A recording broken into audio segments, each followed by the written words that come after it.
Troy versus App State. Troy was laying 5.5 when we were picking this game. I believe the line dropped down to 5. It was never a doubt, right? App State, look, they had a really good year, like coming back after dropping they were what, 3-4. They came back and won the next 5 straight games to make it to the Sun Belt Conference Championship, including a win against James Madison. Yeah, how about that? And we got a nice commenter on YouTube as well. I'll give you a shout out, Eric Sedful. Give me a great rundown of App State's like past historically. I believe they have less than like 10 games in like the last like 8 years where they have uh lost by more than a touchdown. And let me see if I can find some of those games. Yeah, Clemson, Georgia, Miami, Louisiana when they were really good with Billy Napier, Texas State, Coastal Carolina, but off of like a late pick six, Miami again. But the common denominator with all of those games, they were on the road. And this was in Troy. Gunnar Watson was dealing. Kamani Vidal was electric. And we knew his App State run defense was potentially vulnerable. And boy, they were. Boy, they were. Also, too, as good as App State's offense has been with Aguilar, and Roberts, and Nate Noel, sorry. Yeah, sorry, not It's that's a name drop for sure. Sorry, Nate Noel, you didn't deserve that at all. You in fact ran all over Texas A&M when we played you guys, so shout out to you. But yeah, I mean, Kamani Vidal with, let me just get the stats up here: 233 yards rushing, 5 touchdowns. What are we talking about here? This was domination. 49-23 was the final score. Any thoughts on this game for you? yeah, it kind of played out like we thought it was gonna. Obviously, we mentioned Troy being able to run the ball. App State's offense, yes, they were gonna be able to put up points at times, but like Troy, Gunnar Watson was finding his groove. We also kind of count out Kamani Vidal. Like he was awesome. And Troy is just a really, really good coach team, has the superior talent, and they're at home. And like that's a recipe for disaster. Like App State ran into a buzzsaw, and Troy has been in that all year. I Been like they so have, good, dude. They've been so good. yeah, they lost to Kansas State and James Madison early in the year, and since then they've got it right, and they have been basically untouchable in the Sun Belt since then. And now a rematch against James Madison would have been awesome, but App State earned their way into that place.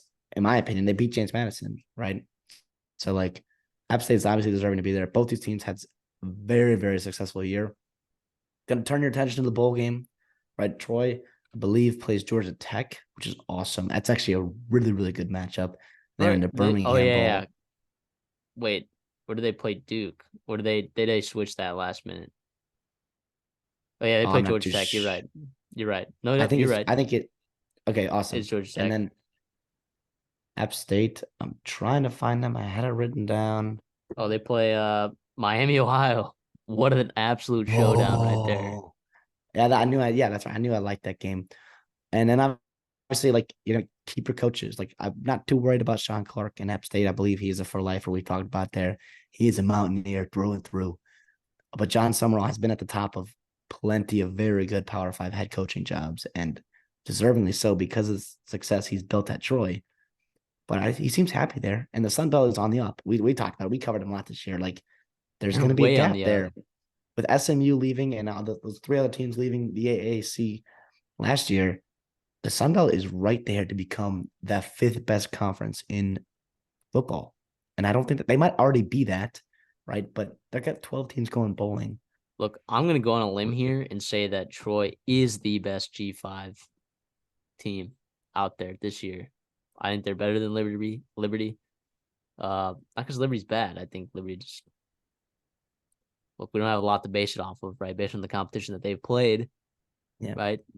And we'll talk about Liberty, and they played awesome, and they've had a great year. And I think Jamie Chad was an awesome coach. I think Troy, that if you were to ask me, like if there was a college football playoff committee for just G5 schools, right? I'm putting in Troy potentially at number one.